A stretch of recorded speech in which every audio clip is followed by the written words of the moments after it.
Bismillah. Bismillahirrahmanirrahim. Assalamualaikum warahmatullahi wabarakatuh. Alhamdulillahi rabbil alamin. Wassalatu wassalamu ala ashrafil anbiya'i wal mursalin wa ala alihi wa ashabihi ajma'in. Allahumma aftah alaina hikmataka wa anshur alaina min khazaini rahmatika ya arhamar rahimin. ربنا اشرح لنا صدورنا ويسر لنا أمورنا واحلل عقدة من ألسنتنا يفقه أقوالنا اللهم إنا نسألك علما نافعا ورزقا طيبا وعملا متقبلا اللهم أعنا على ذكرك وشكرك وحسن عبادتك اللهم بارك لنا ما بقي من شعبان وبلغنا رمضان يا أرحم الراحمين صلى الله على سيدنا محمد وعلى آله وصحبه أجمعين والحمد لله رب العالمين. Alhamdulillah, setinggi-tinggi kesyukuran kita panjatkan kepada Allah Subhanahu wa taala dengan limpah kurniaannya, sifat kasih sayang daripada Allah. Kedapat lagi kita bertemu di dalam pengajian ilmu kita di masjid kita ni. Selamat datang kepada semua yang saya ucapkan. InsyaAllah kita sambung pengajian kitab kita iaitu berkaitan tentang hikmah kita menganut agama Islam. Ibu-ibu sidang jemaah boleh buka pada halaman yang ke-31. Pada halaman yang ke-31, hari itu ataupun minggu lepas kita dah mengupas secara detail berkaitan tentang saya mestilah beribadah dalam keadaan hati saya merasai kehadiran Allah. Kita pun dah cerita berkaitan tentang khusyuk dan macam mana kita nak beribadah dalam keadaan kita merasai kehadiran Allah Subhanahu wa taala. Maka pada hari ini kita sambung berkaitan tentang poin yang keempat. Poin yang keempat, ya, kalau ibu-ibu tengok pada muka surat 31 di bahagian bawah, ya. Qala al-musannifu rahimakullahu ta'ala wa nafa'na bihi wa bi'ulumihi fid darain amin ya rabbal alamin. Kata pengarang kitab, di antara perkara-perkara yang boleh menyebabkan kita ini sejahtera dalam ibadah, iaitu muslim dalam ibadah kita, saya mestilah beribadah dalam keadaan sentiasa ingin menambahnya, tidak merasa cukup dan tidak merasa kenyang. Saya perlu menghampirkan diri kepada Allah dengan amalan-amalan sunat sebagai menyahut seruan Allah Subhanahu wa taala. Di dalam sebuah hadis qudsi, kalau kita baca pada hari ini, man ada li waliyan faqad adantuhu bil harbi. Dan hadis ini merupakan hadis qudsi yang mana kalamnya daripada Allah Subhanahu wa taala. Maka kita baca sedikit tentang terjemahannya, mudah-mudahan kita faham apa isi kandungan daripada hadis ini. Sesiapa yang memusuhi kekasihku, kata Allah, yakni waliku, maka aku mengisytiharkan perang terhadapnya. Tidak ada satu perbuatan mendekatkan diri, yakni taqarrub kepada Allah oleh hamba-Ku yang lebih aku cintai selain daripada kewajipan yang aku fardukan ke atasnya. Hamba-Ku akan terus beramal menghampiri diri kepada-Ku dengan melakukan amalan-amalan sunat sehingga aku mencintainya. Apabila aku sudah mencintainya, maka aku menjadikan pendengarannya yang dengannya dia dapat mendengar, penglihatannya yang dengannya dia melihat, tangannya yang dengannya dia memukul, dan kakinya yang dengannya dia berjalan. Jika dia memohon sesuatu dari aku, nescaya aku berikannya. Dan jika dia memohon perlindungan daripada aku, nescaya aku akan melindunginya. Aku tidak pernah ragu daripada sesuatu yang aku lakukan seperti aku ragu, yakni hendak mengambil nyawa hamba-Ku yang mukmin, di mana dia membenci maut sedang aku tidak suka menyakitinya. Maka sidang jemaah, pada poin yang keempat ini, pengarang kitab menyatakan bahawasanya kita nak meraih nikmat dalam beribadah, kita mestilah beribadah dalam keadaan kondusi ibadah kita makin lama makin bertambah. Bukan dalam keadaan yang daripada dulu sampai ke hari ini kadarnya sama. Tak nak macam tu.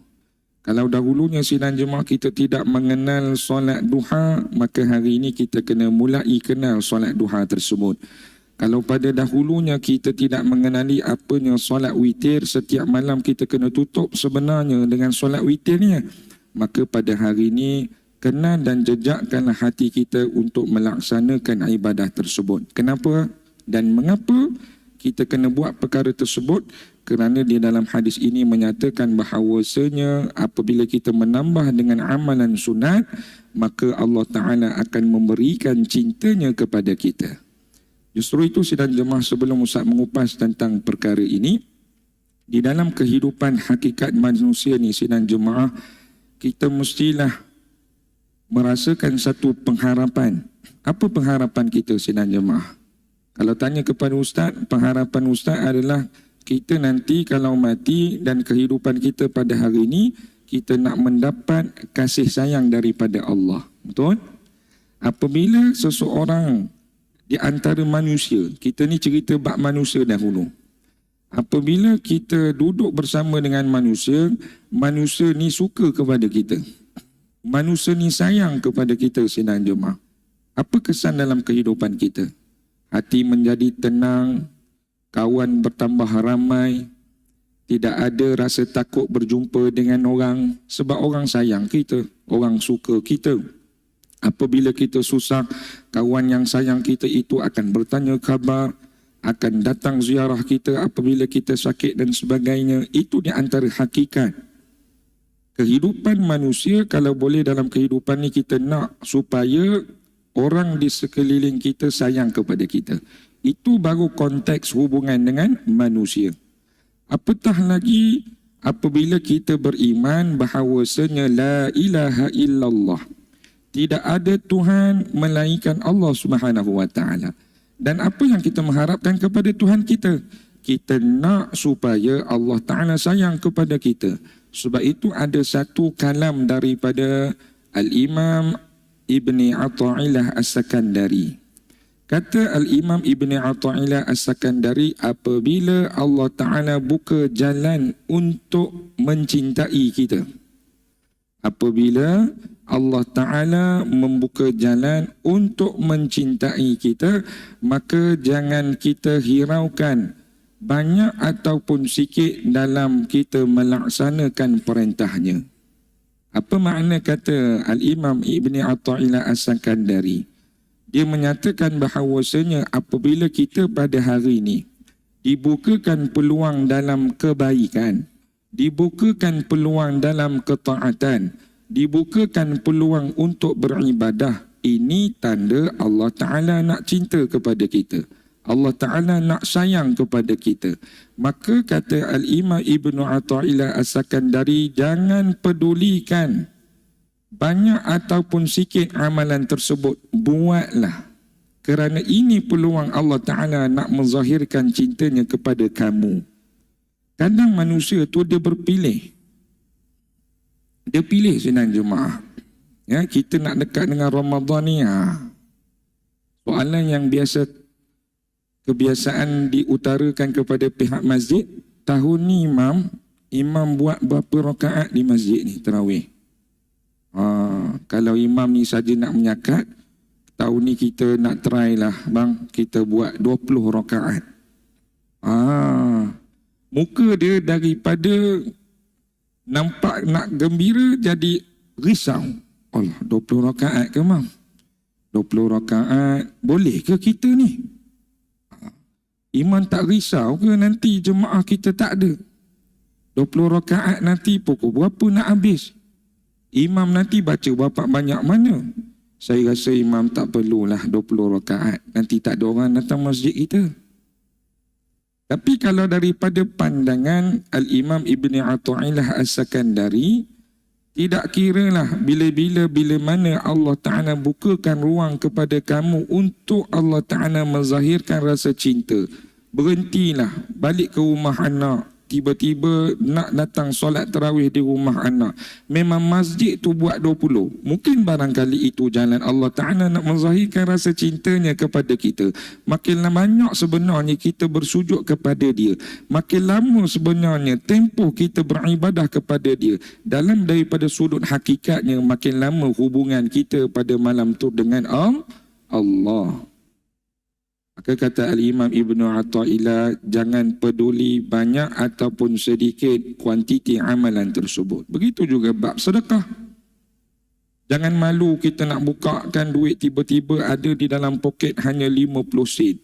Tak boleh 50 sen ni kalau aku buka ni. Apa kata akak tu kat aku ya? Kedekut sangat aku ni 50 sen je aku letak. Sedangkan memang duit kita ada 50 sen sebenarnya jemaah. Dan 50 sen tu kalau kita letak bertambah ikhlas sebenarnya. Daripada kita letak RM20, RM50 dalam keadaan ada orang nampak ke tidak aku beri RM50 ni. Sebab orang lain tak beri, aku je beri pada hari ni. Kalau tanya pada ustaz, baik pilih 50 sen itu walaupun jumlahnya sedikit tapi kita ikhlas. Kita tak menunjuk. Kita tak mencari hambuan-hambuan supaya orang ni mengangkat kedudukan kita, memuji dan sebagainya. Sebab itu kata Al-Imam Ibnu Athaillah, kalau nak mendapat raih cinta kepada Allah, yang pertama jangan lihat kuantiti tersebut. Maka sidang jemaah, hadis yang kita baca pada hari ini, ulama menyebutkan tentang topik dia tentang cinta dan kasih sayang Allah. Okey, cinta dan kasih sayang Allah. Sebab itu cinta dan kasih sayang Allah Ta'ala ini, Allah Ta'ala berikan kepada dua kategori manusia. Dua kategori manusia. Siapakah kategori manusia yang mendapat cinta dan kasih sayang Allah? Yang pertama kategorinya apabila Allah Ta'ala dah pilih mereka daripada sejak azali, Allah Ta'ala sayang dia. Allah Ta'ala cinta pada dia. Allah Ta'ala menyebut dalam Quran, Inna Allahu yastafi minal malaikati rusulan wa minan nas. Allah Ta'ala menyebut, Allah Ta'ala berhak memilih di kalangan para malaikat, di kalangan para rasul dan di kalangan para manusia. Siapa yang Allah Ta'ala nak pilih, Allah Ta'ala cinta kepada mereka, itu hak mutlak Allah. Siapa sangka sidang jemaah, di antara adik-beradik Nabi Yusuf yang bilangannya ramai, Allah Ta'ala pilih dua yang paling terakhir. Yang mana Nabi Yusuf ni kedudukan anak adik-beradiknya dia dua yang paling terakhir. Sebelum bongsu, dialah sidang jemaah. Dan Allah Ta'ala pilih Nabi Yusuf. Allah Ta'ala tak pilih anak yang pertama, Allah Ta'ala tak pilih Benyamin dan sebagainya, tapi Allah Ta'ala pilih Nabi Yusuf. Kenapa? Itu hak Allah. Dan tidak ada seorang pun mempengaruhi Allah, pilihlah dia. Jangan pilih orang ni, tidak ada. Allah Ta'ala tidak terkesan dengan pilihan apa yang Allah Ta'ala pilih. Siapa sangka sidang jemaah di antara beribu-ribu malaikat, Allah Ta'ala pilih malaikat Jibril untuk menyampaikan wahyu kepada Nabi SAW. Allah Ta'ala memilih malaikat Israfil untuk memegang sangkakala. Allah Ta'ala memilih malaikat maut untuk mencabut nyawa hamba-hambanya. Siapakah yang mempengaruhi Allah? Tidak. Kerana golongan yang pertama daripada sejak azali memang Allah Ta'ala pilih mereka. Maka golongan yang pertama inilah kata Nabi SAW, apabila Allah Ta'ala mencintai seseorang hamba, Inna Allah idha ahabba abdan. Apabila Allah Ta'ala mencintai seseorang hamba, apa yang Allah Ta'ala buat? Nada Jibril. Allah Ta'ala akan panggil Jibril. Dan Allah Ta'ala tanya kepada Jibril, dan Allah Ta'ala menyatakan kepada Jibril, fa'ahubbuhu Jibril. Maka Jibril pun sayang kepada orang yang Allah Ta'ala sayang.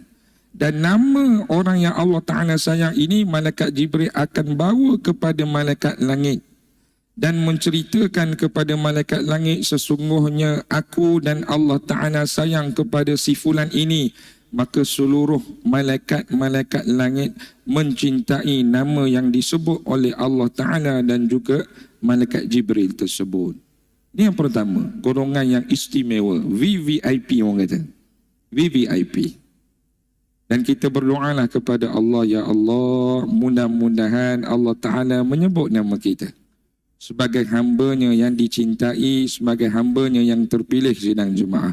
Kerana dalam ayat tadi, selain daripada malaikat, selain daripada Rasul, Allah Ta'ala juga menyebut wa minan nas, di kalangan manusia. Di kalangan manusia ada sidang jemaah Allah Ta'ala cinta kepada mereka. Contohnya kisah Uwais Al-Qarni, Bilal bin Rabah, Sumayyah dan sebagainya. Dan tidak mustahil kepada diri kita. Tidak mustahil. Cuma itu di antara rahsia Allah. Baik. Apa tanda Ustaz orang itu merupakan golongan yang Allah Ta'ala pilih dalam masa yang sama Allah Ta'ala cinta kepada dia? Maka bertepatan dengan hadis yang lain, kata baginda Nabi, bila mana Allah Ta'ala mencintai seseorang itu, innallaha idza ahabba 'abdan ahbib ilaihi bil ma'ruf. Allah Ta'ala akan sayangkan dia menerusi perkara-perkara yang baik. Sebab itu sidang jemaah, para malaikat, para nabi, para rasul yang Allah Ta'ala cinta, kehidupan dia apa sidang jemaah? Kehidupan dia adalah Allah Ta'ala corakkan dengan kebaikan. Dicorakkan dengan kebaikan. Meskipun sidang jemaah dikhianati, dizalimi, dipulau, dihina, dikeji, kadang sidang jemaah di kalangan para nabi itu sidang jemaah dipukul dan sebagainya, tetapi tetap kehidupannya dihiasi dengan ahbib ilaihi bil ma'ruf. Allah Ta'ala hiasi dia dengan perkara-perkara yang baik. Ini Ustaz nak cerita. Golongan yang pertama. Mungkin kita nak duduk dalam golongan ini memanglah agak susah. Ya, contohnya sidang jemaah, Nabi SAW menceritakan bahawasanya di dalam nisfu Sya'ban ini, kita baru habis nisfu Sya'ban ni, di antara kelebihan dalam nisfu Sya'ban ni, Allah Ta'ala akan ampunkan dosa seseorang. Yang kedua, Allah Ta'ala akan makbulkan doa seseorang. Maka dalam malam nisfu Sya'ban, para alim ulama menyatakan bahawasanya bersepakat orang-orang yang ada keimanan di malam nisfu Sya'ban dia akan hidupkan dengan dua amalan. Amalan bertaubat dengan amalan banyakkan doa supaya dapat kelebihan tersebut. Dan dalam hadis yang lain sidang jemaah, Nabi SAW menceritakan tanda Allah Ta'ala sayang, tanda Allah Ta'ala kasih kepada hamba-Nya, Allah Ta'ala akan menerima taubat seseorang hamba-Nya meskipun dalam satu hari melakukan 70 dosa. 70 dosa. Sehari dia buat 70 kesalahan. 70 ni sidang jemaah kalau kita nak hitung, orang tu dah orang yang zalim dah. Kita hari ni contohnya lah, tinggal semayang, satu kesalahan. Itu pun dah rasa bersalah sangat dah. Kan?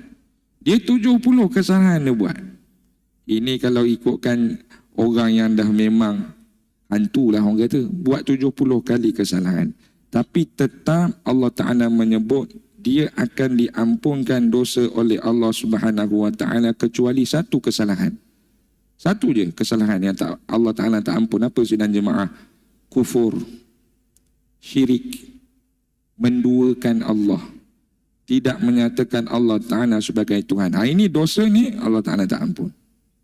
Ya, maka sidang jemaah, sebab itu kalau hubungan kita dengan manusia, kita kata payah kita nak sampai ke tahap level-level yang para orang yang Allah Ta'ala cinta, dibaling batu tetap maafkan orang tersebut. Ya, ditarik baju sidang jemaah tetap dimaafkan tersebut. Nabi sedang bersujud ni sidang jemaah, diletakkan perut-perut haiwan yang telah dikorek sidang jemaah, boleh diibaratkan seperti mana bau yang sangat busuk diletakkan belakang Nabi. Subhanallah. Nak sampai ke tahap tu payah. Jadi kata Allah Taala, kata Nabi SAW, ini tanda Allah Taala rahmat dan kasih sayang kepada mereka. Kita kalau orang buat salah dengan kita, satu salah je sidang Jumaat. Satu je salah. Apa yang biasa kita kata? Sampai mati ustaz saya tak maafkan dia. Betul tak? Apa salah dia buat kat akak ni? Bukan salah besar mana sangat ustaz. Itu saya nak reverse kereta, kereta dia block saya punya parking rumah. Lepas tu jiran sebelah alih tak? Alih tapi lambat sikit lah, 10 minit baru alih. Tapi perkara tu ustaz saya takkan maaf sampai bila-bila. Subhanallah. Itu kita. Layak ke kita kata kita ni orang baik? Layak ke kita menyatakan kita ni confirm syurga? Layak ke kita sidang Jumaat kita menyatakan kita bersedia untuk kematian? Sedangkan perangai kita macam tu. Maka sebab itu, di dalam hadis yang kita baca ni, ini menyatakan bahawasanya golongan yang kedua Allah Ta'ala cinta. Yang kita baca ni, Man adali waliyan faqad adantuhu bil harbi. Ini kata ulama golongan yang kedua. Golongan pertama tadi, dia hidup di atas dunia, Allah Ta'ala dah zahirkan, Allah Ta'ala sayang dia. Subhanallah, ini special.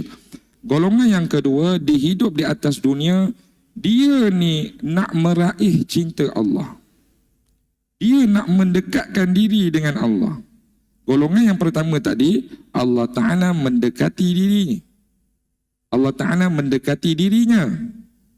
Tetapi golongan yang kedua ni sidang jemaah, dia berusaha untuk mendekati Allah. Beza ke? Beza lah. Golongan yang pertama, Allah Ta'ala dah dekat dengan dia.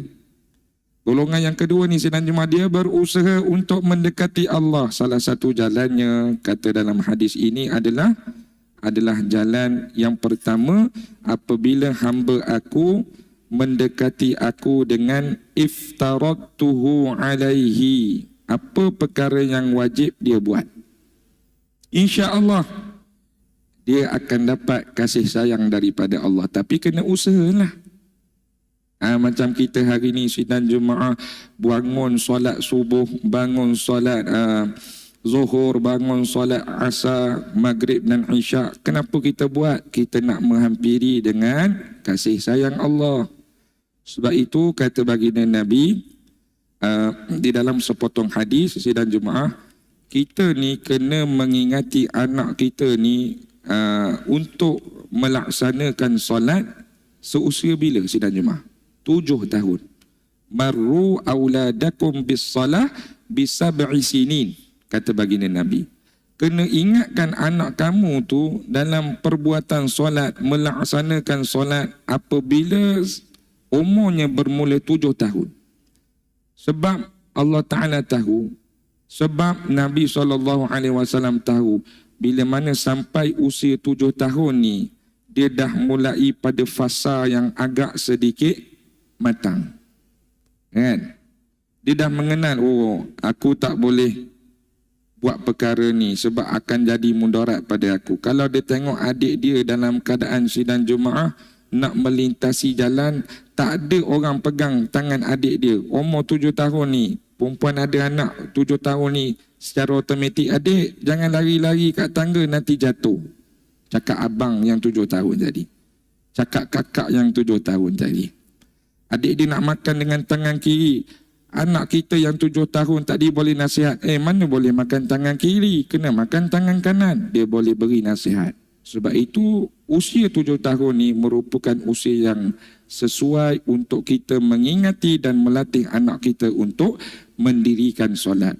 Tapi Ustaz, macam mana keadaan sekiranya anak-anak saya ni, umur 7 tahun saya dah nasihat dia tentang solat.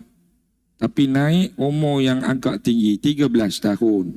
Ada yang dah 20 tahun. Kadang-kadang jauh dengan saya ni. Dia belajar universiti, dia duduk di college, dia pergi overseas, belajar dan kerja dan sebagainya. Kadang-kadang saya balik, saya tengok dia dalam keadaan dia tidak mendirikan solat. Kenapa Ustaz? Maka jawapannya sidang jemaah, anak kita itu petanda Allah Ta'ala beri kepada kita ada something wrong. Umur 7 tahun dia boleh sembahyang. Tapi kenapa umur 13 tahun naik umur 20 tahun dia tak boleh sembahyang? Sedangkan hari itu umur tersebut dia dah patutnya dah boleh fikir, dia dah tahu dosa pahala, dia dah nampak apa yang kita buat kat rumah, dia dah tahu halal dan haram, tapi dia tak nak juga solat. Apa tandanya? Kalau perempuan bawa kereta, bila mana bawa kereta, tengok meter ada simbol-simbol yang pelik keluar. Mungkin barangkali simbol menyatakan rosaknya minyak hitam, bocornya minyak hitam, ataupun radiator tak jalan, kipas radiator tak jalan, suhu daripada normal jadi tiba-tiba panas. Apa yang kita faham daripada kereta kita tu? Kereta kita ni ada something wrong, Ustaz. Rosak dah kereta saya ni. Begitu juga dengan anak kita, begitu juga dengan suami kita, begitu juga dengan ahli keluarga kita. Apabila seusia dia waktu kecil boleh sembahyang, bila mana sampai pada waktu tua tak boleh sembahyang, itu tanda Allah Ta'ala beri tanda pada kita, dia ni ada penyakit. Something wrong. Ibu-ibu, janganlah kita merasakan, kita tengok luaran orang yang ada sekeliling kita yang bila mana Allah Ta'ala zahirkan sehat walafiat, ada kerja tetap, dalam masa yang sama pendidikan yang tinggi, tiba-tiba bak solat dia tak jaga, kita rasa oh tak ada apa, kehidupan dia dah senang dah Ustaz. Ingat, belum tentu. Mungkin barangkali itu petanda untuk kita ni yang sehat, untuk kita ni yang hidup, kita kena tahu bahawasanya dia ada penyakit yang tak nampak. Sebab kenapa? Ibu-ibu ambil seketul batu. Yang kita kata apa? Kadang-kadang kita nasihat, beri tazkirah pada orang ni, hati kau ni keras macam batu. Kita kata kan? Janganlah buat perkara macam ni, ini melambangkan hati orang yang keras macam batu. Tapi kalau fizikal batu, kita letakkan di bawah curahan air, hari-hari kena air, kena air. Apa yang terjadi pada fizikal batu tu? Dia akan berubah. Daripada fizikalnya bulat, mungkin ada tandanya sudah diketuk dengan air tersebut. Makin lama makin boleh berlubang dan sebagainya, sidang jemaah. Batu yang keras pun apabila dihujani dengan air boleh berubah. Apatah kita ni, kita kata kita ni orang baik, tapi bila mana Allah Ta'ala perintah, Nabi SAW suruh, agama Islam menyatakan perkara tersebut, tapi bila mana kita tak buat, sebenarnya hati kita ni lagi keras daripada batu. Nampak? Okey, baik. Itu yang pertama. Buat perkara yang fardu, Allah Ta'ala suka. Yang kedua, kata baginda Nabi dalam hadis ini, وَمَا يَزَالُ عَبْدِي يَتَقَرَّبُ إِلَيَّ بِالنَّوَافِلِ حَتَّى أُحِبُّهُ.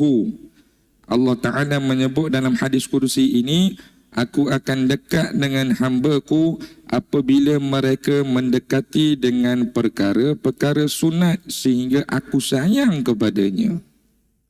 Maknanya ibadah sunat ni kita kena buat. Tapi ingat, jangan buat amalan sunat sehingga kita membiarkan kewajipan kita. Itu salah. Contoh, bila kita balik ke rumah, kita cerita tentang ceramah yang kita dengar hari ni. Abang, pergilah buat benda-benda yang sunat. Saya nampak abang ni kurang beriktikaf di masjid. Pergi, duduk di masjid. Sehingga suami kita kata, kalau macam tu baik. Abang akan duduk di masjid, abang takkan balik ke rumah. Abang akan duduk di masjid, abang tidak akan mencari nafkah. Contoh. Maka sidang jemaah itu tidak bertepatan dengan didikan Islam. Jangan sehingga kita mendahulukan perkara yang sunat sehingga kita membiarkan kewajipan kita kepada ahli keluarga kita. Itu tak betul. Satu hari Nabi SAW nampak seorang sahabat datang ke masjid, beriktikaf ke masjid, bermula daripada waktu subuh sehingga waktu duha. Nabi biarkan dahulu. Nabi keluar, buat perihal kehidupan Nabi macam biasa, berdakwah dan sebagainya, sidang jemaah. Datang waktu zuhur, nampak lagi pemuda tadi. Ini bukan orang tua, pemuda. Maka Nabi bertanyakan kepada pemuda tadi, kamu ada keluarga? Ada. Kamu ada isteri? Ada. Kamu ada anak? Ada. Bagaimana keadaan keluarga kamu di rumah? Ya Rasulullah, aku tidak pedulikan mereka. Yang aku nak pada hari ini adalah aku nak beriktikaf di masjid ni. Maka jawab baginda Nabi, wahai pemuda, apa yang kamu buat ini adalah perkara yang tidak betul. Boleh nak buat perkara sunat sidang jemaah, tapi pastikan kewajipan kita itu kita kena laksanakan dengan betul dahulu. Contoh suami kita Isnin hingga Jumaat kerja, memang tak dapatlah macam kita ni, betul? Dengan kuliah, solat, sidang jemaah dan sebagainya. Tapi mungkin barangkali Sabtu dan Ahad, apa alasannya tak boleh buat? Sabtu Ahad inilah peluang untuk kita ingatkan kepada dia. Sebab itu antara perkara-perkara yang dia boleh merapatkan diri dia kepada perkara-perkara sunat sehingga Allah Subhanahu wa taala sayang kepada dia. Baik, itu perkara sunat. Dan perkara sunat ini juga sidang jemaah, solat-solat sunat ni kita kena belajar. Ya.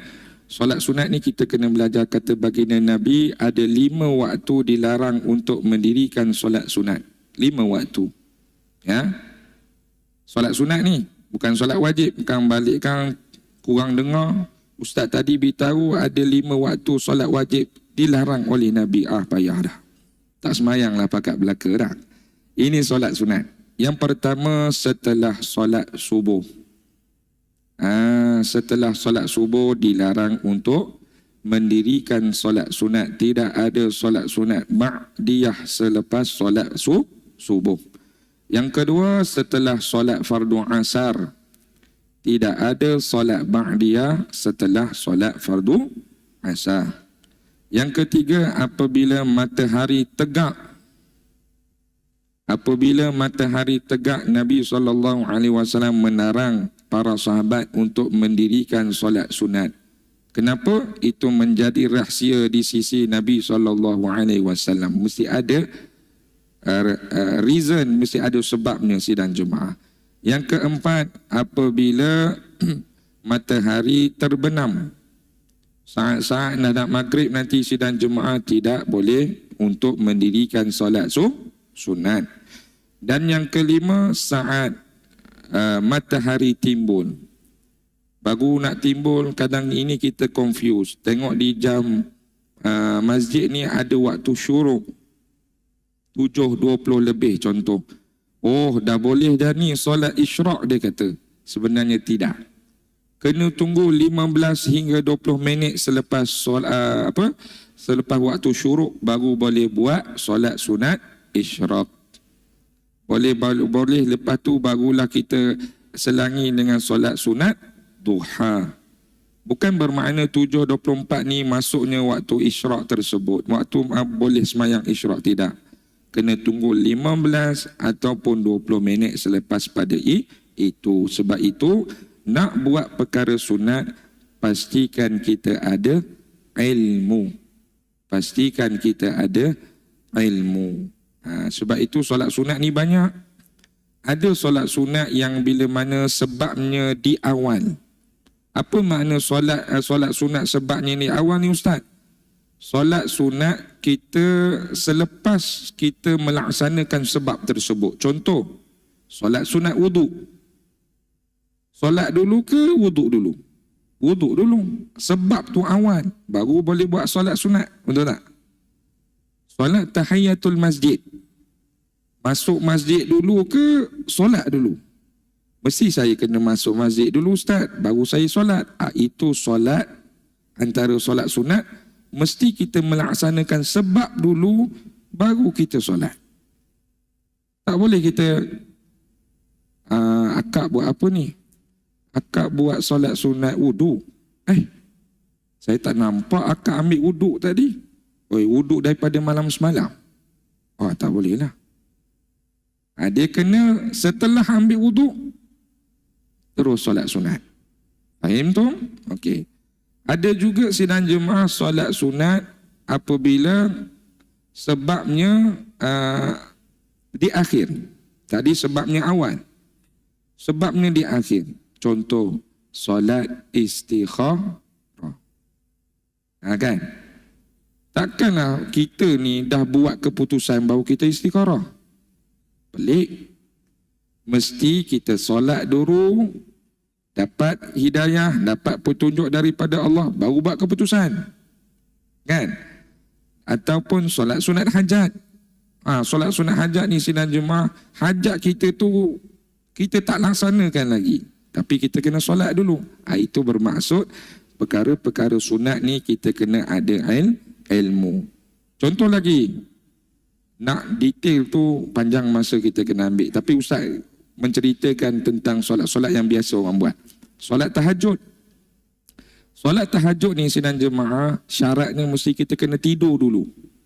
Kena tidur. Kena tidur dulu. Tak kisahlah tidur tu 1 jam ke, 2 jam ke sidang jemaah, bangun baru boleh buat solat tahajud. Sebab istilah tahajud itu daripada perkataan tahajjada, berusaha bangun. Maksudnya, wa minal laili fatahajjad, kata Allah, apabila datangnya daripada malam, kemudian dia berusaha untuk bangun daripada malam tersebut. Dan berusaha bangun daripada malam tersebut, semua ulama bersepakat dia berusaha bangun daripada tidur. Kerana ujian untuk dapat tahajud ni lagi luar biasa daripada orang yang tak tidur. Ada orang pada hari ni dia kata, Ustaz, saya tak boleh tidur malam. Saya ni macam burung hantu. Malam saya umpama siang. Saya tak boleh tidur. Jadi apa yang abang buat? Saya semayang tahajud lah bang. Mam, hari-hari saya semayang tahajud. Salah sebenarnya. Dia semayang tahajud ni dia kena tidur dulu. Sebabkan Allah Ta'ala nak beri ganjaran kepada sesiapa yang berjaya nak bangun daripada tidur. Kan? Termasuklah diri Ustaz sidang jemaah, kita melalui fasa ibu-ibu kalau dah tidur, macam mana nak bangun? Bangun pula untuk semata-mata mendirikan solat sunat. Bukan solat wajib ni, solat sunat.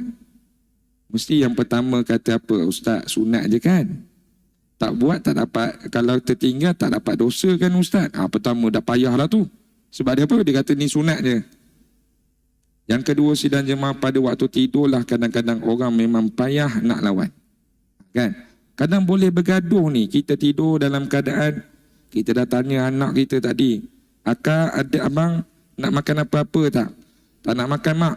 Okeylah kalau macam tu mak nak tidur dululah. Mak hari ni mengantuk sangat, nak tidur awal. Okey. Tiba-tiba sidang jemaah anak kita tu mengunguk lapar. Ibu bangunlah bu, adik lapar ni bu, akak lapar, ibu bangunlah bu. Apa perasaan ibu-ibu? Geram, marah. Tadi aku tanya sebelum tidur nak makan ke tidak, dia jawab tak nak. Hari ni bila aku dah tidur, baru dia kejut. Kita kadang masak tu dalam keadaan minta maaf lah, cakap dah tak ada ikhlas dah tu. Dengan marahnya kita beletih daripada kita pecahkan telur sampai telur yang kita masak tu masuk dalam perut anak kita. Kita tak berhenti lagi beri ceramah depan pada ni, jangan buat. Sebab apa sidang jemaah? Itu di antara bukti kita kalau dah tidur nak bangun Sebab itu ganjaran orang bertahajud ni luar biasa. Allah Ta'ala beri pada dia. Sebab benda ni bukan senang. Kan? Baik. Sebab itu syarat dia kena tidur. Tahajud ni dia ada berkait rapat dengan tidur. Kalau solat malam dia tak tidur tu Ustaz, bermakna dia solat sunat biasa. Mungkin barangkali dia solat sunat witir, dia tak tidur. Mungkin barangkali dia tengah buat solat sunat taubat. Mungkin barangkali dia tengah buat solat sunat hajat. Itu barangkalinya ya. Okey, baik. Dan jemaah, kita dah tahu berkaitan tentang kalau kita buat perkara yang sunat, Allah Ta'ala sayang. Kemudian kesannya dalam hadis ini, apa yang Allah Ta'ala janjikan. Yang pertama, Allah Ta'ala akan janjikan daripada sudut pendengaran kita. Allah Ta'ala berikan pendengaran, dia dapat mendengar. Sebab itu, kalau kita lihat orang-orang OKU, Ya, orang OKU ni. Meskipun dia diuji dengan tak boleh nampak. Tapi dia bersyukur. Dia kata apa? Saya boleh dengar. Sebab pendengaran ni sidang jemaah satu nikmat yang sangat luar biasa. Orang yang buta dia kata tak apa saya buta tapi janganlah tarik nikmat saya punya telinga. Sebabkan dengan telinga ni saya tahu masuknya waktu solat. Dengan nikmat telinga ni saya boleh datang berjemaah. Saya tahu imam sedang rukuk, saya tahu imam sedang berdoa. Dengan nikmat telinga ni Ustaz saya boleh dengar hadis-hadis Nabi. Sebab itu Nabi menyatakan dalam hadis ini yang bila mana Allah Ta'ala berfirman, nikmat yang pertama Allah Ta'ala letak berkaitan telinga dulu ni. Allah Ta'ala boleh je letak. Dan aku jadikan penglihatan dia dengan penglihatan dia dapat melihat. Akan tetapi penglihatan ni diduduk pada ranking yang kedua. Sebab nikmat mendengar ni satu nikmat yang luar biasa. Meskipun dia tak boleh nampak. Meskipun dia ni kaki dah tak ada. Tangan dah tak ada. Datang semayang tu sidang jemaah kena duduk. Tapi bila mana saat dia boleh mendengar, banyak benda dia boleh buat. Betul. Okey, yang kedua. Jaminan daripada Allah wa basarahu alladhi yubsiru bih. Dengan penglihatan dia dapat melihat. Sebab itu hari ini kita mendengar satu nikmat yang sangat luar biasa. Dapat pula melihat, alhamdulillah, satu nikmat lagi Allah Ta'ala beri. Kerana sidang jemaah ada juga orang yang dia ada mata tapi dia tidak melihat. Tak melihat kebesaran Allah, tak melihat apa yang Allah Ta'ala berikan ancaman, balasan kepada orang-orang yang ingkar. Baru ni Ustaz nak berkongsi sidang jemaah. Tuan Bilal kita, Haji Ishak, dia menceritakan cerita yang sangat live. Dia kata baru ni abang ipar saya meninggal dunia. 2 bulan sebelum dia meninggal, kakak saya meninggal dulu, kata Bilal Ishak. Kakak saya meninggal sebabkan kanser, meninggal dunia. Selepas pada tu keadaan dia makin lama makin tidak baik. Dia murung, kurang makan, tak bercakap dengan orang. Baru-baru ni meninggal. Selang 2 bulan je. Isteri pergi, lepas 2 bulan tu suami pula pergi. Apa yang Ustaz nak ceritakan di sini sidang jemaah? Bilal ni bila mana datangnya ke tanah kubur, dia tangkap gambar. Anak dia buat video. Apa yang jadi perkara yang menarik, memang dia tepat dengan tanah kubur sedang gali tu sidang jemaah, sedang nak isi arwah ni. Gugusan awan tu sidang jemaah nampak ketara. Memang duduk di bawah tu. Seumpama memang dalam keadaan yang sangat redup. Dia buat video, Ustaz pun tengok. Tepi-tepi tu clear macam ni sekarang ni, panas. Tapi di bawah arwah tu redup. Memang redup. Ustaz tanya, Ji, apa amalan dia ni? Dia dapat macam ni. Pertama Ustaz, yang saya ingat, dia tidak pernah merungut jaga ibunya yang boleh katakan gila. Ibunya tak waras. Kencing, berak merata-rata. Kadang bercakap tu macam budak-budak. Dia tak pernah merungut sampai mak dia ni meninggal. Dia jaga. Itu amalan pertama. Amalan yang kedua dia kata dia bela seorang anak yatim. Dia bela. Dan dia jaga asuh betul-betul anak yatim dia ni. Sedangkan orang lain tak terikat, tak tertarik pun dengan amalan yang dia buat. Apalah kau ni, kau dah ada anak. Orang cakap. Kau bukan tak ada anak. Kau dah ada anak, kenapa kau bela anak yatim? Dia kata, aku nak kelebihan daripada anak yatim ni. Jadi dia bela sampai anak yatim tu belajar. Alhamdulillah.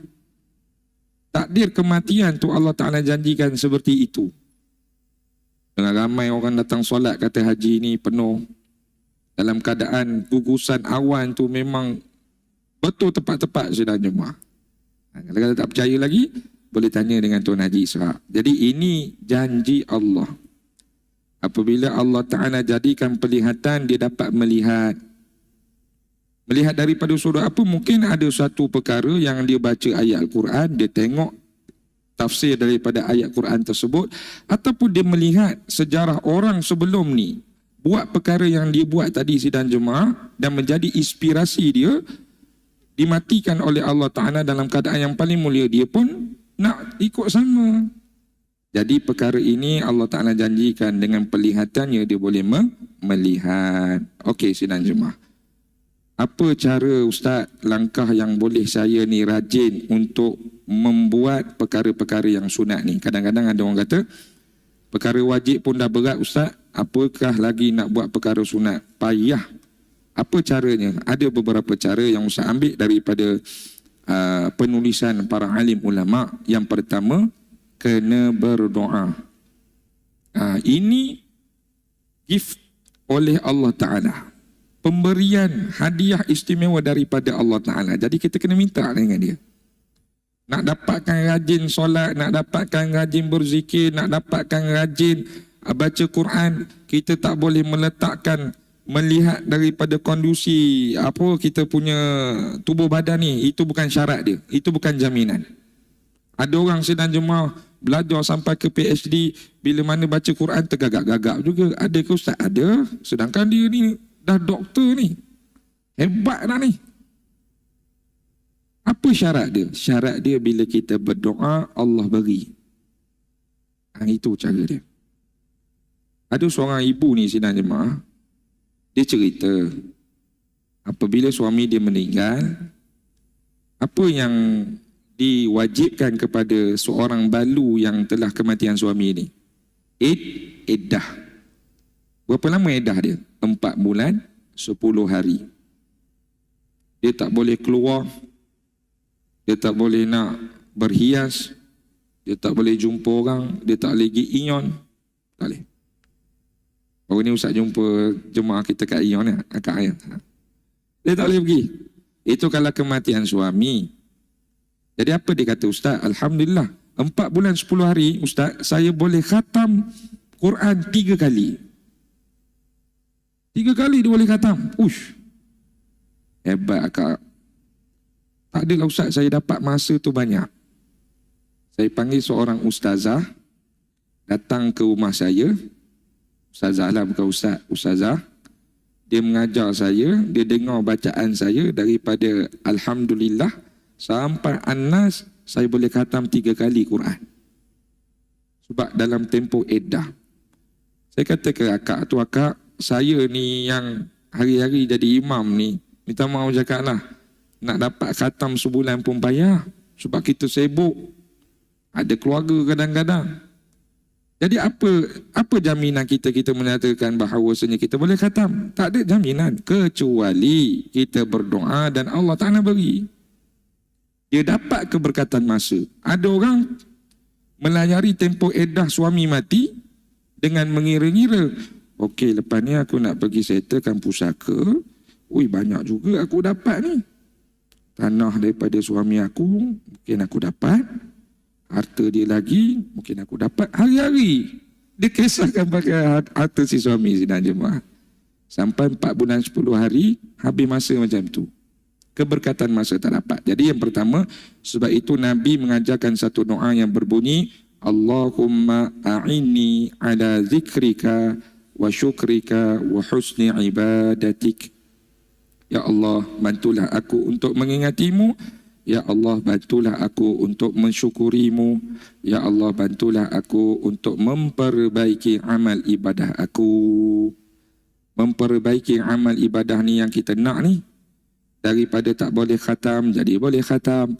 Daripada tak kenal solat sunat, jadi boleh kenal. Daripada tak banyak berzikir, boleh berzikir. Ini yang kita nak. Dan nikmat itu ada di dalam doa ini. Yang kedua, ada juga ulama menyatakan kena lawan hawa nafsu. Cara untuk kita ni rajin solat. Kerana solat ni dia akan dilawan oleh hawa nafsu yang hari-hari mendidik supaya kita ni jangan buat. Dan hawa nafsu ni sidang jemaah kita boleh lawan daripada sudut kita berikan denda kepadanya. Denda. Dulu ustaz duduk di zaman sekolah yang ada asrama, tak boleh balik ke rumah. Duduk di tafiz ni, ibu-ibu kalau hantar anak ke tafiz ni, kadang ibu ni menangis. Anak dah memang confirm menangis kat sana. Ibu pun menangis. Kenapa ibu menangis? Ibu kata, bila saya boleh jumpa anak saya ni, saya nak datang hantar biskut pun warden kata jangan, biar saya belikan. Tak boleh jumpa anak saya. Kenapa ustaz? Kerana nak lawan ni, nak didik anak ni supaya biar dia duduk dalam kondisi yang sebelum ni tak baca Quran, dia kena lawan hawa nafsu tu supaya hari-hari dia boleh baca. Kalau dia tak baca, dia rasa bersalah. Dia nak lawan ni. Sebab itu dia kena lawan hawa nafsu tu. Denda. Tak hantar hafazan hari ni. Okey, angkat tangan. Piak. Sakit. Ustaz dah lalui lah sedang jemaah. Tangan ni berbekas ni. Kenapa? Nak lawan ni. Nak lawan nafsu ni. Sebab nafsu ni dia tak suka benda-benda macam ni. Contohnya lah, kita dengar majlis ilmu. Ustaz dengar majlis ilmu dan sebagainya. Kadang niat tu dah betul nak duduk dalam majlis ilmu ni. Tapi kadang-kadang sedang jemaah gatal juga. Kadang nafsu ni suka benda-benda yang supaya kita tak payah berfokuskan dengan ilmu. Dia ajak kawan sebelah dia berborak. Dia buka link. Kak, tengok ni kak. Shopee tengah buat sale ni kak.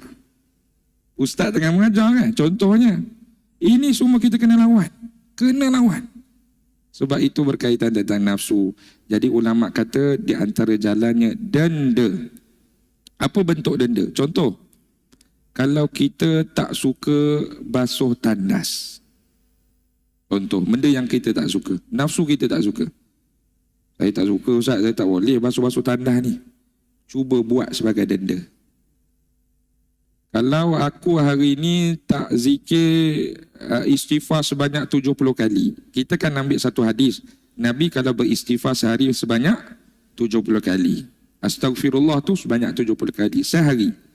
Ada riwayat menyatakan 100 kali. Okey, kita ambil lah banyak mana tak kisah. Kalau aku tak sampai istighfar 70 kali, aku kena cuci tandas. Contoh. Jangan ambil tandas rumah. Tandas rumah dah memang confirm bersih. Pergilah masuk masjid. Cuci tandas masjid. Contoh. Malulah ustaz. Orang nampak saya. Saya ni ada nama. Contoh.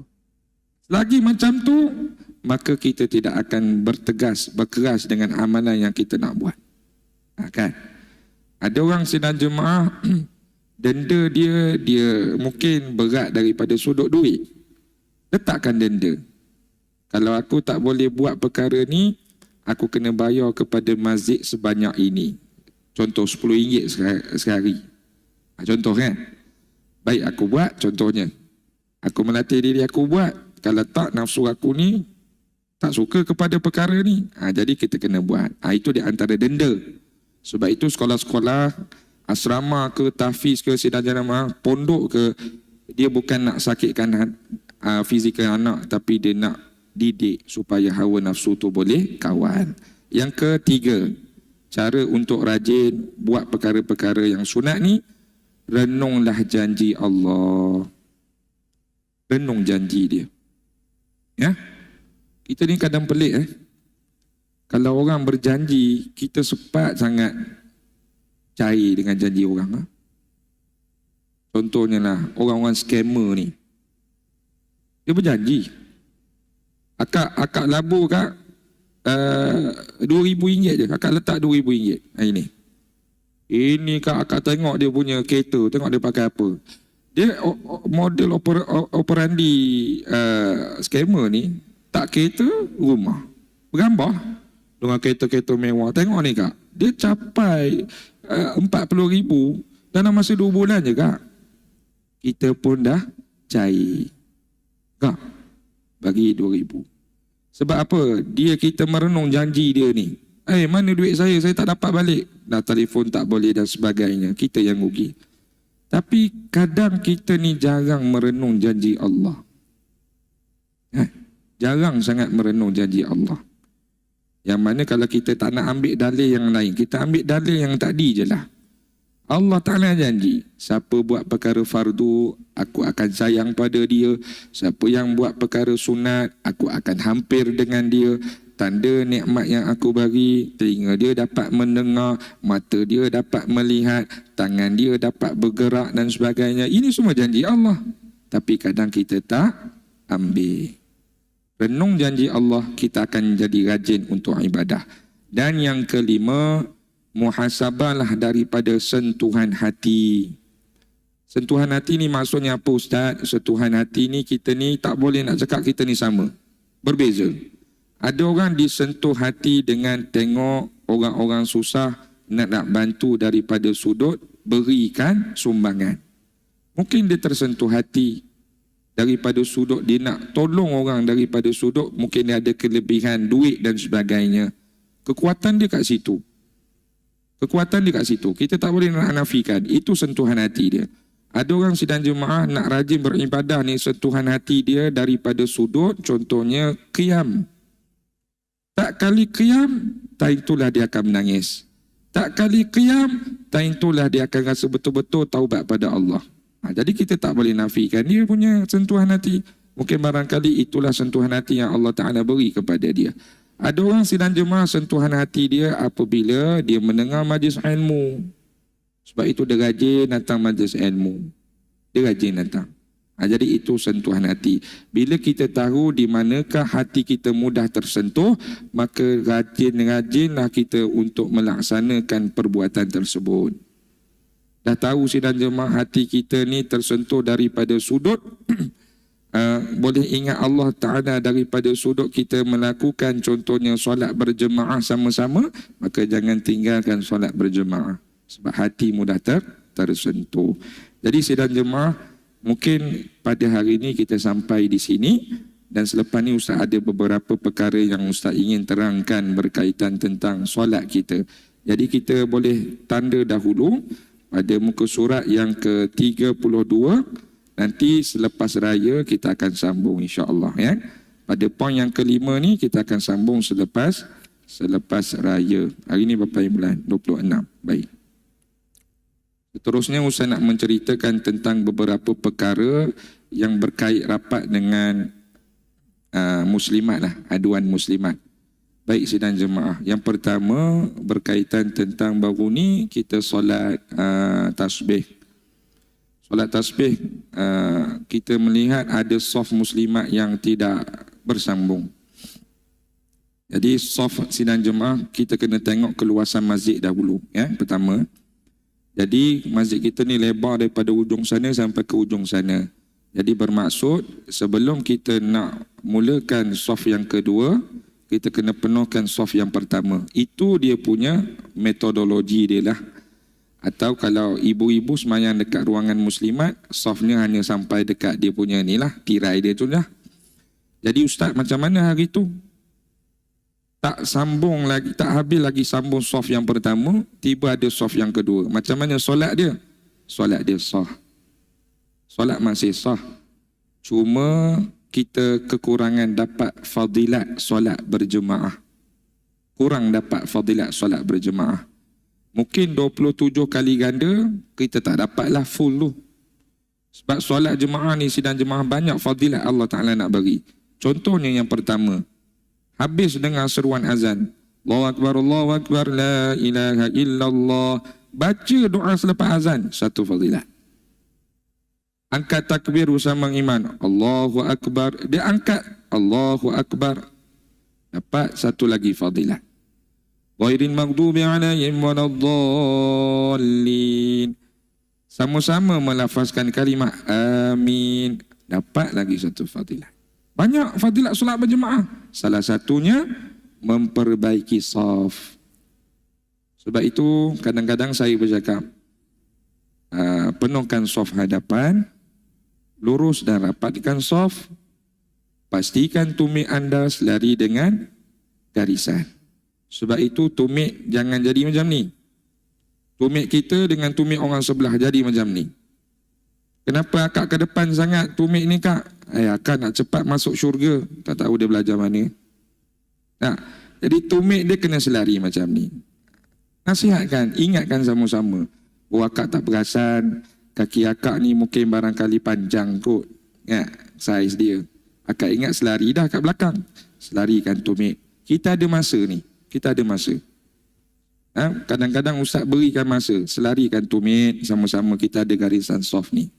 Kerana nak dapat fadilat kesempurnaan solat berjemaah. Ya. Begitu juga dengan ruang-ruang kita rapatkan soft ni. Kalau boleh kena rapat dan tak suka rapat dengan ustaz, dengan dia ustaz, dia ni berbau sikit badan dia dan tak suka rapat, tak boleh sidang jemaah. Bau tak bau tu telan je lah. Kita hari ni ada jemaah daripada luar negara, kadang semayang sidang jemaah memang hakikatnya berbau. Ustaz ni duduk bau, telan je lah.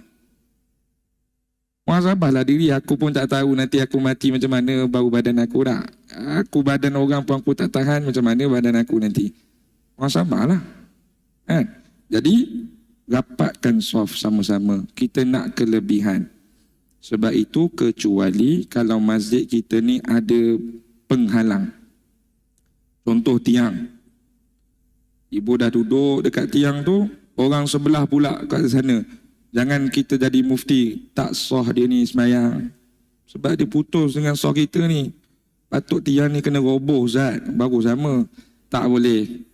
Selagi mana ada halangan yang tak boleh kita nak buat, tak ada masalah. Soft tu akan dikira sambung. Ya. Contoh kita semayang-semayang lah. Kita semayang-semayang, ada dah di depan kita ni almari. Sidang jemaah. Tiba-tiba almari Quran. Kita semayang sini, almari Quran, ada orang semayang sebelah. Sah semayang dia. Dapat fadilat jemaah. Yang tak jadi bila mana tidak ada mudarat, kita sengaja-ngaja nak jauhkan dia.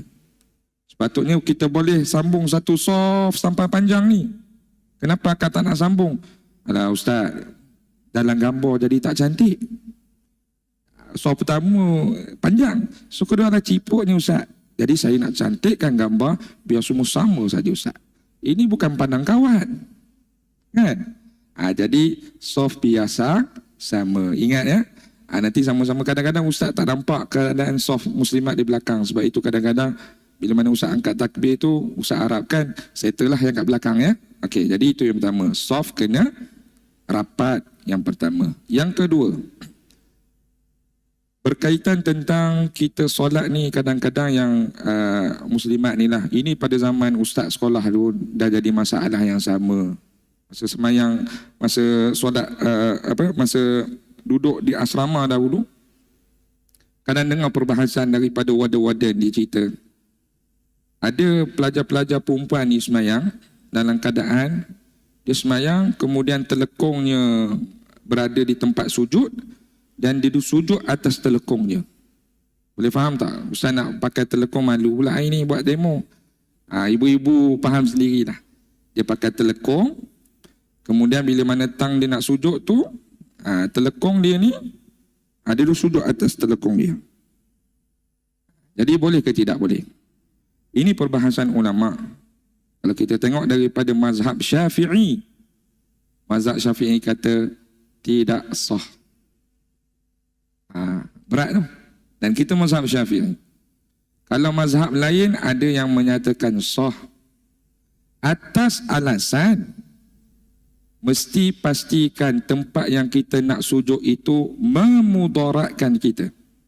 Contoh, kalau saya sujud dekat simen ni ustaz, sejuk sangat. Sujud dekat simen terlalu sejuk.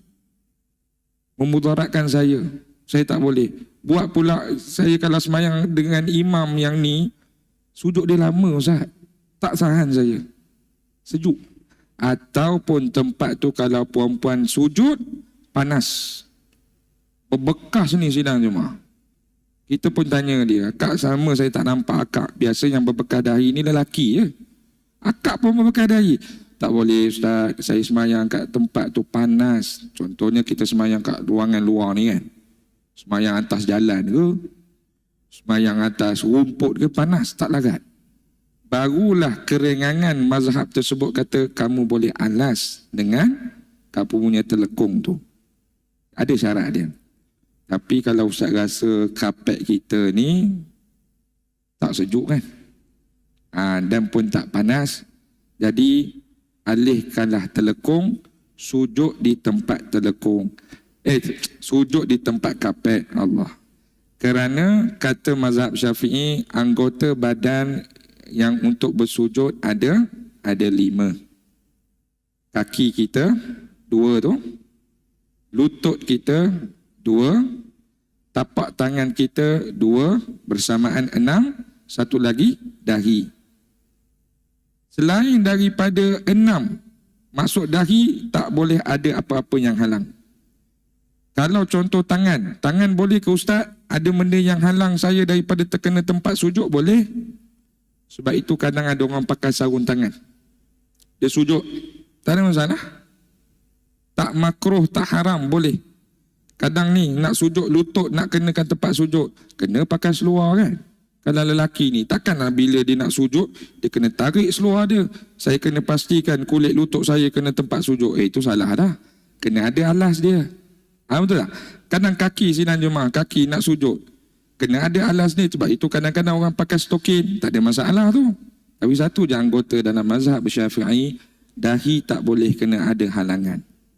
Sebab itu kalau nak pakai kopiah, kena pakai, kalau boleh jangan menutup dahi. Kalau nak pakai serban tu kalau boleh jangan menutup dahi. Kalau nak pakai songkok ni biasanya dia akan tutup dahi ni. Ustaz yang lelaki ni tahu.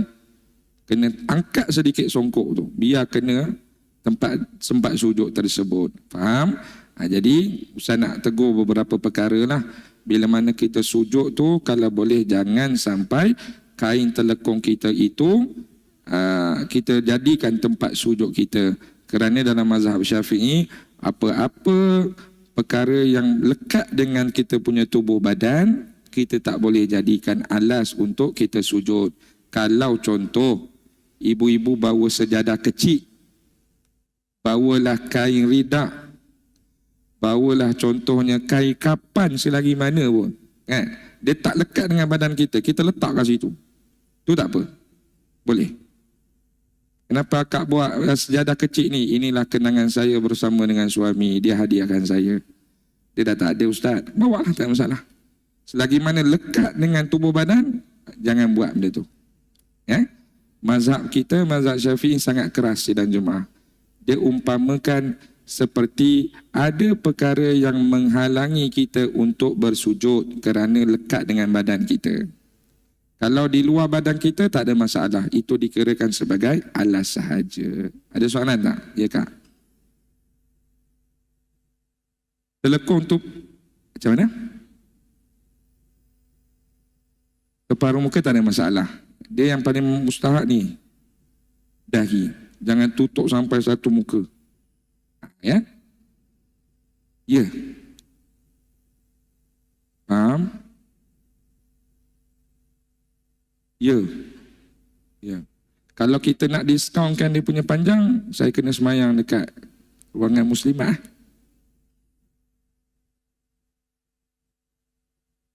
Dia kalau ikutkan solat jemaah yang saf yang sempurna, kita kena tengok keluasan masjid.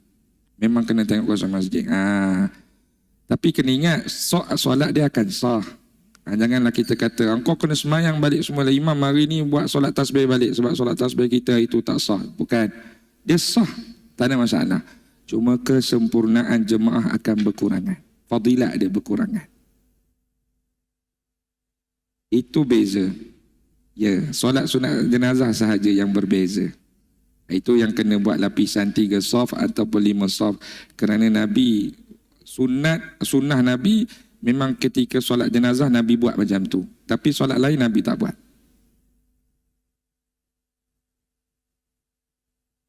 Media sosial.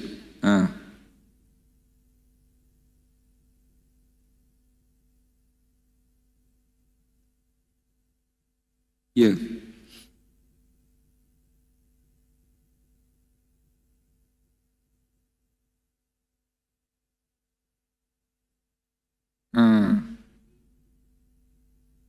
Okey. Dia sebab itu kadang yang khilaf ni dia ada pandangan-pandangan yang diambil. Ada orang bermula memang daripada basuhan tangan. Ada orang mula daripada muka. Sebab itu antara pandangan ulama yang menyatakan sewaktu untuk kita mulakan wuduk, ulama banyak majoriti menyatakan daripada mulanya kita basuh muka. Sebab itu benda yang wajib. Setakat yang sunat-sunat yang contohnya basuh tangan, hidung, sebagainya itu sunat. Jadi ulama tak mengambilkan itu bermulanya wuduk. Jadi ulama mengambilkan basuhan yang pertama, tindakan yang pertama apabila kita nak berwuduk adalah basuh muka. Sebab itulah terletaknya pada awal basuh muka. Tapi kalau nak bermula daripada tangan, ambil daripada sunat, nak niat daripada situ pun tak jadi masalah. Yang jadi masalah dia tak niat. Itu jadi masalah. Ada tak soalan lain? Ya kak?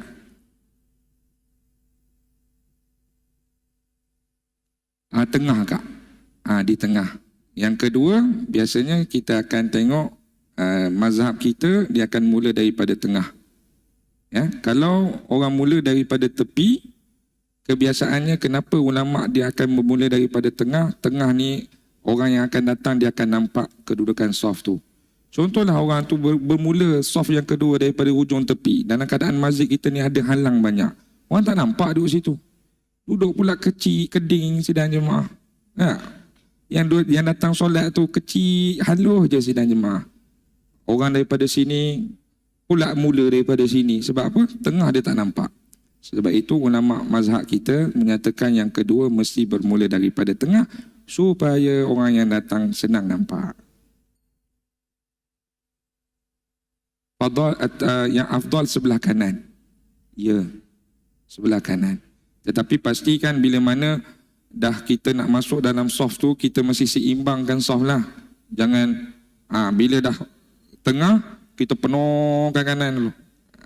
Dia mulakan dengan orang yang kedua tu sebelah kanan, kemudian orang yang datang sebelah yang selepas tu kena seimbangkan saf sebelah kiri pula.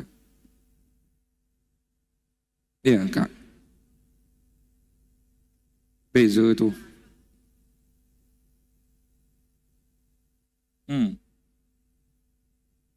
Dia buat tengah pula.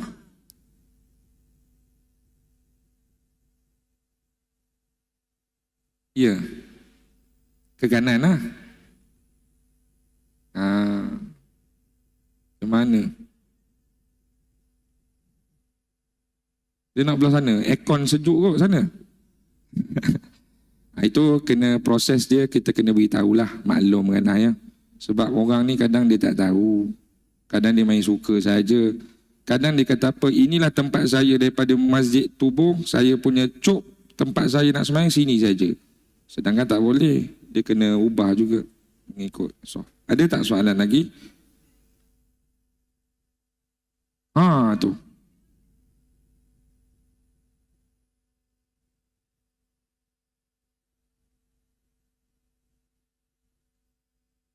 Anak dia. Aduh. Ini berat masalah ni kalau dia tak nak ubah juga. Barangkali akak kena azan kat telinga dia. Okey. Yang kursi ni, sebab itu kalau ibu-ibu tengok susunan masjid kita, kursi biasa kita letak di bahagian tepi. Kan? Jadi sepatutnya yang duduk di kursi ni kena faham. Dia kena duduk di sebelah hujung lah.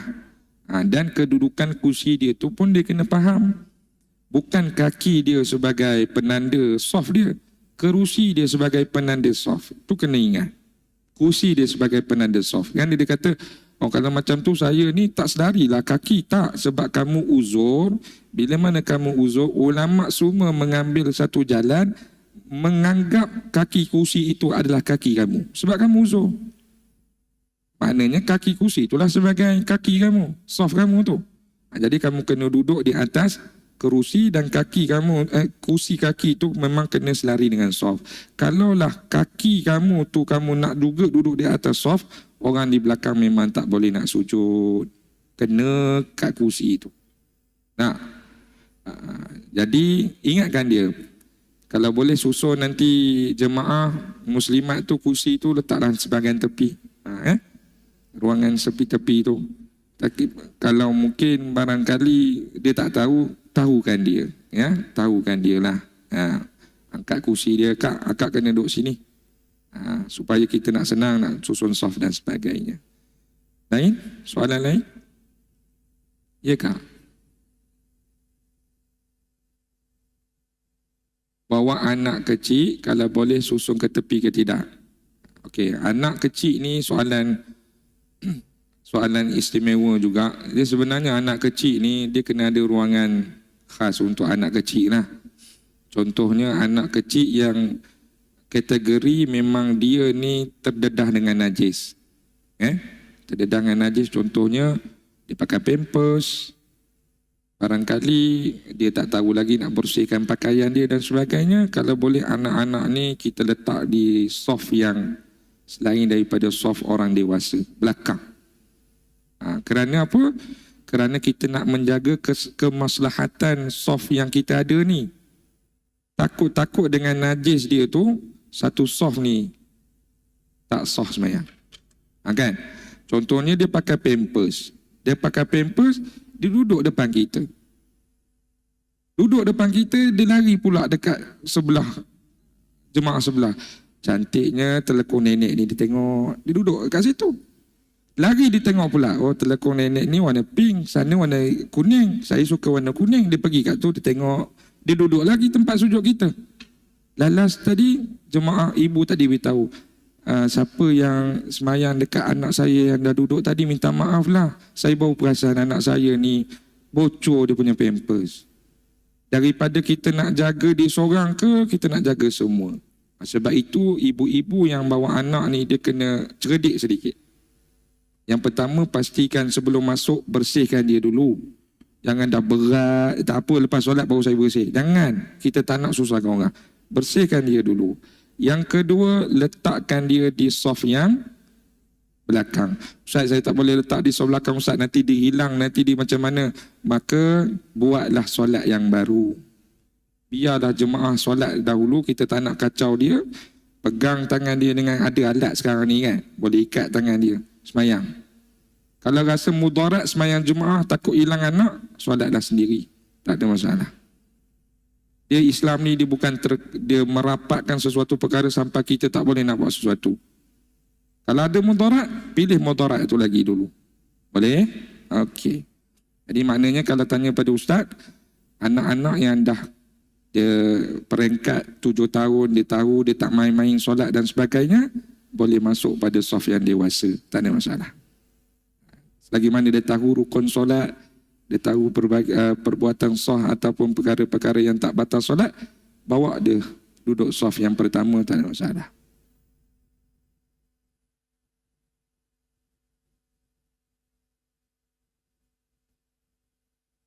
Main phone.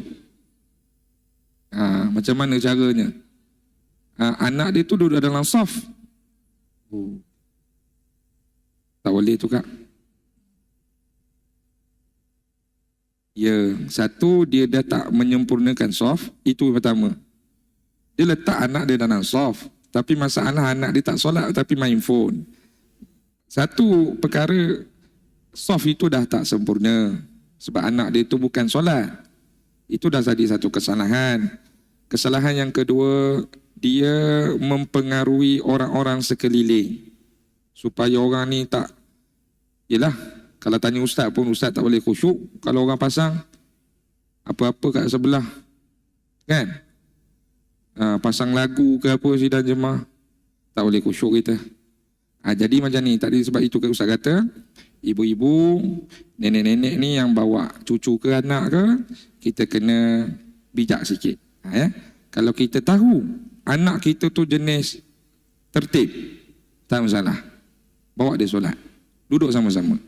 Tapi kalau kita tahu anak kita tu jenis kita bercakap pun tak dengar cakap, apatah lagi orang sekeliling, maka kita hold dulu, bagi orang lain semayang. Jangan sampai anak kita, cucu kita yang datang masjid ni, orang bergaduh dengan kita. Dan sekali orang tu kata, itulah imam, saya bukan tak nak datang ke masjid, tapi anak saya selalu kena marah. Sedangkan kita tidak ada pengawasan awal daripada diri kita sendiri. Ya, boleh ya? Jadi setakat itu saja daripada Ustaz. Mungkin kalau nak bawa anak ni, daripada rumah kita dah ajarkan dia lah. Ajarkan dia masuk masjid macam mana, duduk dalam saf macam mana. Sebab itu kadang-kadang di antara perkara yang menyebabkan ada masalah banyak di masjid, ibu ayah yang tak mengajar anak sembahyang, tiba-tiba bawa datang ke masjid dalam keadaan yang tidak betul daripada sudut hukumnya. Ada jemaah yang bawa anak perempuan datang sembahyang dengan saf lelaki, ada? Oh, itu lagi dah, jangan orang viralkan pula gambar. Ustaz kata kan dia jadi macam Aminah Waduk pula kata masjid kita ni. Sembahyang lelaki perempuan boleh sama. Maka sidang jemaah kena bijak, ya. Okey, baik, itu sahaja. Kalau rasa tak confident lagi, sebelum nak bawa anak, roger lah Ustaz, PM lah dulu. Ustaz, saya nak bawa anak ni, macam mana keadaannya? Dan sebagainya. Ustaz pun dalam usaha nak buat satu macam ada benda tali ke, kita letakkan di situ penghadang ataupun pemisah soft kanak-kanak dan soft orang dewasa. InsyaAllah kita akan cari benda itulah. Jadi lepas pada ni senang. Anak-anak semayang kat sini. Ya? Ibu-ibu semayang di depan, ayah-ayah semayang di depan. InsyaAllah saya akan usahakan. Jadi setakat itu sahaja. Ada lagi? Masjid besi ada buat macam tu. Itulah baru nampak tu. Siapa nak buat tu yang kadang ada tarik tali warna merah, warna biru tu kan. Boleh-boleh. Tapi jangan anak-anak pula main. Dia tengok lawa, dia tarik pula sampai ke depannya. Macam mana? Dia panjang. Oh, dia panjang. Itu luar kawalan Ustaz lah. Itu kena ibu-ibu cubit kuat sikit. Okey, itu saja daripada Ustaz. Terima kasih kepada semua hari ini. Kita sudahi dengan sedikit bacaan doa insya-Allah. Bismillahirrahmanirrahim. Alhamdulillahirabbil alamin. Wal 'aqibatu lil muttaqin wa la 'udwana illa 'alal zalimin. Wassalatu wassalamu ala Rasulillah wa ala alihi wa ashabihi ajma'in. Ya Allah, ya Tuhan kami, berkatilah majlis pada hari ini ya Allah. Berkatilah ilmu yang kami ambil pada hari ini ya Allah. Ya Allah, ya Tuhan kami, mudah-mudahan apa yang kami dengar pada hari ini dapat kami amalkan dalam mendapat redha-Mu ya Allah. Ya Allah, ya Tuhan kami tidak tahu berapa lama kami hidup di atas dunia, maka Engkau berikanlah keberkatan dalam umur kami, berikanlah keberkatan dalam masa kami, berikanlah keberkatan dalam kejiranan kami, berikanlah keberkatan dalam ahli keluarga kami, berikanlah keberkatan dengan ilmu yang kami dapat ya Allah. Berikanlah keberkatan dengan apa yang Engkau takdirkan pada hari ini ya Allah. Ya Allah, ya Dzal Jalali wal Ikram, kurniakanlah kepada kami hati yang tenang, kurniakanlah kepada kami hati yang sentiasa ingin menyebut nama-Mu, kurniakanlah kepada kami hati yang sentiasa menjauhi perkara-perkara yang Engkau tidak sukai ya Allah. Kurniakanlah kepada kami hati yang sentiasa menyebut nama Nabi-Mu ya Allah.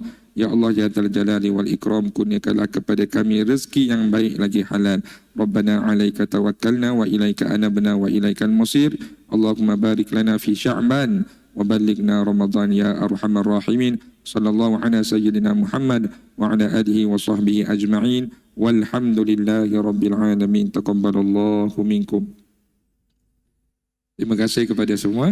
Salam dekat keluarga ya, insya-Allah. Assalamualaikum warahmatullahi wabarakatuh.